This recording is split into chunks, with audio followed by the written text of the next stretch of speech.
Okay. I think we're recording.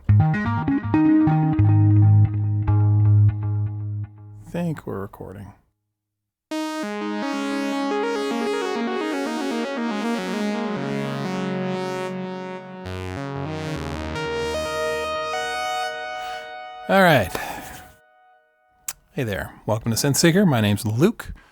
It is Thursday evening. The sun is heading on down. And I am cleaning house. This is really an episode just about house cleaning. A few things. We're celebrating the farewell of the last of the modular, semi-modular, the moog, all the mother family semi-modular stuff. Mother 32, DFAM, subharmonicon. They're out. They're gone. They're on the sales block, and it is the last of my modular after 15 years of things with analog CV. I think my first module was the Tip-Top Z3000 oscillator when it was new. So I've spent a lot of time on modular. I've got a rack upstairs in the attic that's there mostly for memories because my son and I built it together. And so I'm going to hold on to that. But I've held on to the first oscillator because he picked that. And I'll probably have it framed in some sort of memory box or something like that. But functionally, for working, I'm pretty much done. And there's nothing wrong with modular. I've just reached a point in my process where I don't use it that much. And I've moved back. The pendulum has swung back towards monolithic synths and software. And I'm okay with that. So goodbye, Mother 32. And maybe we'll see you another time. Or I'm sure Moog will come out with something else, or someone will come out with something in the modular domain that I just have to have. I think my favorite module is maths. At one point I had 4 of them in my system all at once.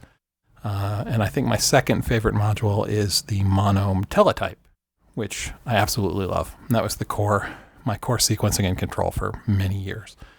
And a friend of mine, Michael Dewberry, has, it's over on GitHub. I'll put a link in the notes, but he's got his own, he's basically ported that over to VCV Rack. I think it's VCV Rack.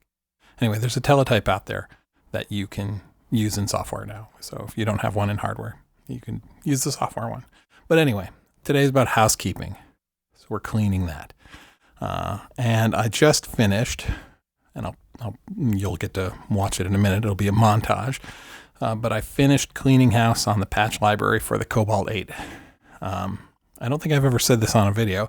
What I do when I get a new synth, or after I've had a synth for a while, when I finally get around to learning that synth, which is what's happening with the Cobalt 8 now, I go through, and they all come with presets of some kind, usually. Not the modular, but, generally these monolithic synths do have some sort of patch library. And what I do is I go through it relatively quickly over the course of a few hours, and I delete everything that doesn't move me emotionally right away. So I literally go through, play each patch or preset for, 10 seconds. Basically play some chords. If it's monophonic, play a bass, play a lead. Play it at the extreme low end of the register, high end in the middle. I'll sustain it. I'll put a big fat reverb on it just to see if it plays nice with that. And basically determine does it immediately make me want to write some music? Which may not be fair, but that's my process. And it's not necessarily the best process, but that's what I do. I go through the synth and go through all the patches and basically delete anything that doesn't move me within the first 10 seconds or so. And they're not gone forever. I mean, you can always reload the factory patches or any libraries you may have purchased, but I basically clean them out and then organize everything, pack them all down into the first bank or so, right? So, for example, on the subsequent, there are 16 banks of 16 patches. Well, only the first 7 banks have anything in them, and each of those banks has anywhere from 4 to 7 of the presets from the factory in there. And I add on to them as needed. This the Wave 2 comes with about 400 presets. And there's only 92 in there now, and I think 10 of those were things I've created. So I culled it down to about 80 or so. I just finished the Cobalt, and it had 400 and change, almost 500 presets. It's down to about, I think, 83 at this point. And that's my process. That works for me. I clean house on that thing. I still have to do that with the Iridium, but the patch management in it is sort of a pain in the ass as far as bulk loading and bulk deleting. So I'll get around to it. But that's housekeeping, right? So cleaning out the modular, finished cleaning the patches off the Cobalt 8. Still got to do the Iridium and, I don't know, house cleaning. Well, I guess, here's my tip. Here's a tip. House cleaning, right? I have a nice, clean, sort of stiff bristled brush for cleaning. And then I've got a very soft makeup brush, never been used. You never want to use new brushes, okay? You don't want paint or like your wife's makeup on your synths. But for getting the screens in hard to reach places, right? Makeup brush. So that's my other housekeeping tip for you for today. And really that's, I think that's all I wanted to cover. Oh, that's right. Now, I wanted to rant a little bit. This is going to be a story time. Here, I should play something. Let's see. I don't have a grid in front of me, and I'm not a great piano player. I'm actually a terrible piano player. What am I controlling here? This is the subsequent.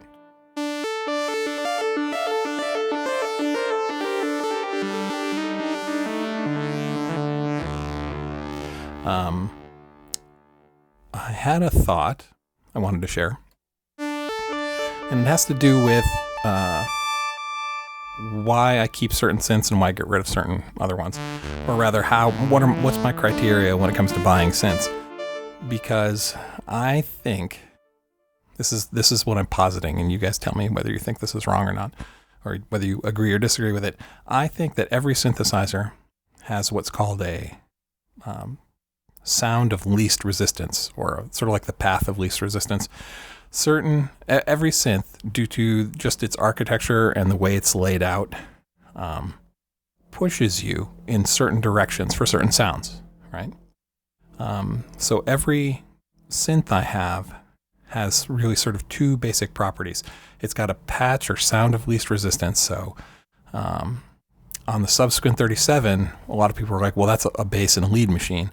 For me, the Subsequent 37 is actually an interval machine. It's a rhythmic interval machine. I always make patches in duo mode, and it's always intended for playing interesting intervals with some sort of rhythmic repeating LFO pattern syncopated in the background. That's what I tend to go to. Of course, now I'm playing a monophonic lead. Let's see, what can I find here? So for example, the Subsequent 37, I generally don't use it as a lead or bass machine. I make these duo patches. Almost all the patches I've created are patches in duo mode where I play intervals.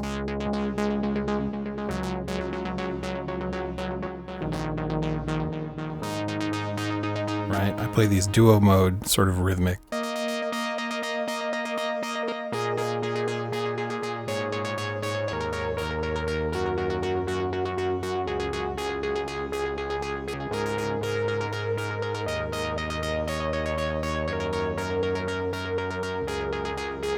I like that for the Subsequent. So that my path of least resistance, my sound of least resistance is duo mode, interval, rhythmic stuff. That's where that takes me to.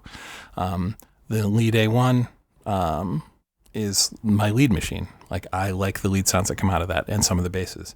I'm still trying to figure out where the Cobalt is as far as its sound of least resistance. It's definitely, I think the Cobalt actually sounds thin. And I'm not going to say digital because I really don't make a big to-do about digital versus analog. I think it sounds relatively thin.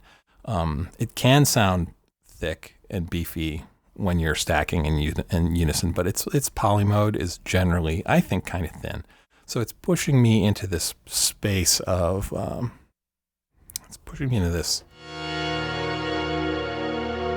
This sort of stuff. Where else?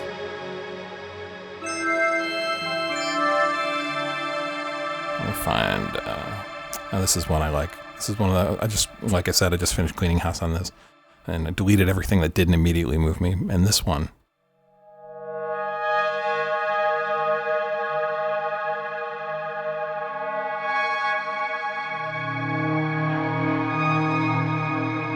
Right? So it's a little on the thin side. It's not too subby. But I haven't tried making a bass on it. I haven't tried really trying to pull the low end out of it. I'm sure it's possible, but it may not be the simplest thing to do. Right. So, and I'm also getting old and blind, and the screen printing on it is really freaking hard to read with my old eyes, at least. Like the lines indicating where sections are. There's connection lines between related knobs, but it's black on cobalt blue. It's like, I think that's a design mistake. Please use white next time. Right.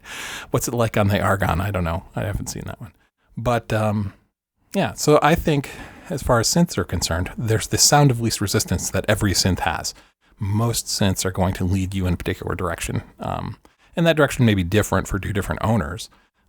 But your muscle memory and the way you parse the sections of the knobs and things like that, you're going to sort of gravitate in a particular direction. And so some synths are going to end up being a particular, lend themselves to a particular sound for you. On top of that, is this second sort of concept that I call sort of interface complexity. And it comes down to groupings. Like I like synths, if you compare all the synths that I've kept, I like synths that are compartmentalized, right? Here's the filter section, the amp section, effects, EQ, whatever, mixers, the mixing section. Here's the oscillator section. Here's the modulation section. It's true on the Nords, certainly. They're probably modeled after or heavily influenced by the Moog stuff. Moog is all about that. I mean, if you look at the flowery mother family stuff, right? Matriarch, grandmother, right? With the bright color sections, right? I like that. The iridium's similar, right? It's got boxes, but it's got oscillator section. Here's your mixer. Here's your filter.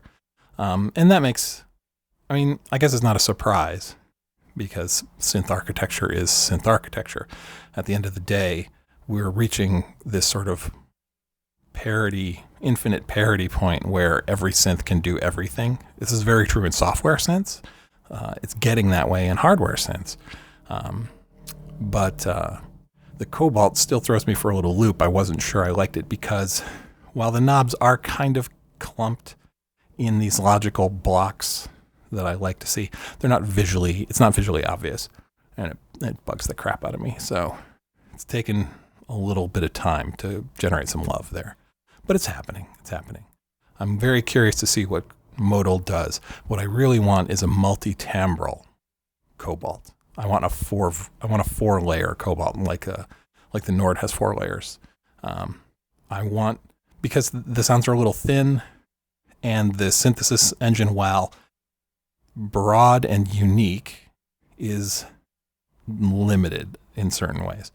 I think some of the algorithms sound very much like, some of its algorithms sound a lot like other rhythms in it. So you could say it has dozens of algorithms. I think it's got like 4, 8, right? I'll be kind.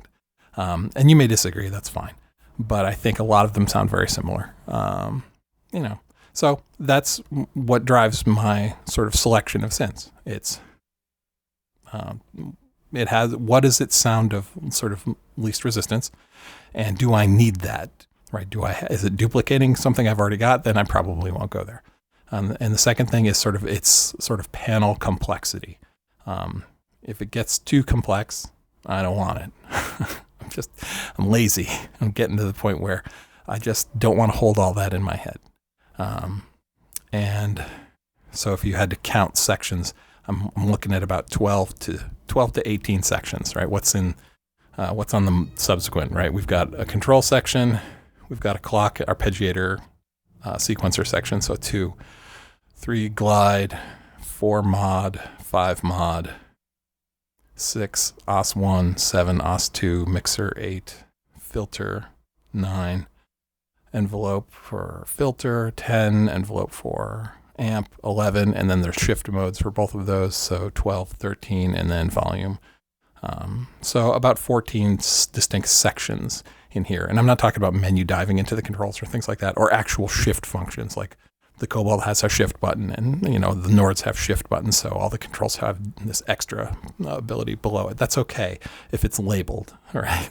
The Cobalt labels them, the Nords label them. Some of the Moog stuff has shift modes, like on the Minotaur, there's a shift mode that they added in, firmware 2.0, which is great. It does great things. It really increases the functionality of the Minotaur, but the panel's not labeled, so you have to go you either memorize it, which I'm really bad at, or you have to go look in the manual every time. What is the shift function for these controls, right? And they're done relatively logically, like, shift filter. I don't even remember what it does. Shift filter changes the pole selection or something like that. I don't remember, but that makes sense. Turning the filter knob with the shift button would change the filter pole.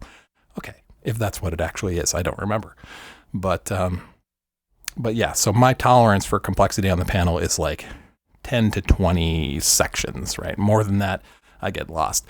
The Iridium is really pushing it for me because just a single oscillator section has 5 modes, right? That's a problem. And then when you select each of those modes, the panel itself has each of those 5 modes has another mode within it or more. So the complexity does this sort of fractal thing that, I don't know. That's why I've had the Iridium for a little over a year, and I've barely dug into it because I'm a little intimidated by it, and I don't have the time just yet. So I'm running out of excuses. Right? The Cobalt 8 was the most recent excuse, but I'm almost done with that. I feel good about the Cobalt 8. We'll get there. Anyway, so not a lot of sound today, a lot of gabbing, and that's okay. Call this I hate the word vlog, vlog. Video log, whatever. I suppose it's no worse than blog on your website. But that's all. I just wanted to share some thoughts on housekeeping. The Moog stuff's gone. There's an update. Modular's gone. Got no more modular. I've got a few things that do understand CV, Iridium, subsequent, but I'm not using it. And then really it comes down to housekeeping. Here's an example of how I do housekeeping. I use those brushes, and I housekeep the patches by when I get a new synth. I spend a few hours on each synth going through all the patches and deleting the ones that don't move me within the first 10 seconds. And I just delete them. You can always bring them back, but I get rid of them, then compress everything down and pack it down into a single bank of these are the ones I really like that move me. And then when I go to work on music, I have things that move me emotionally, musically, right at my fingertips. And if I want to tweak them, I can. And when I want something that I don't have, I go build it.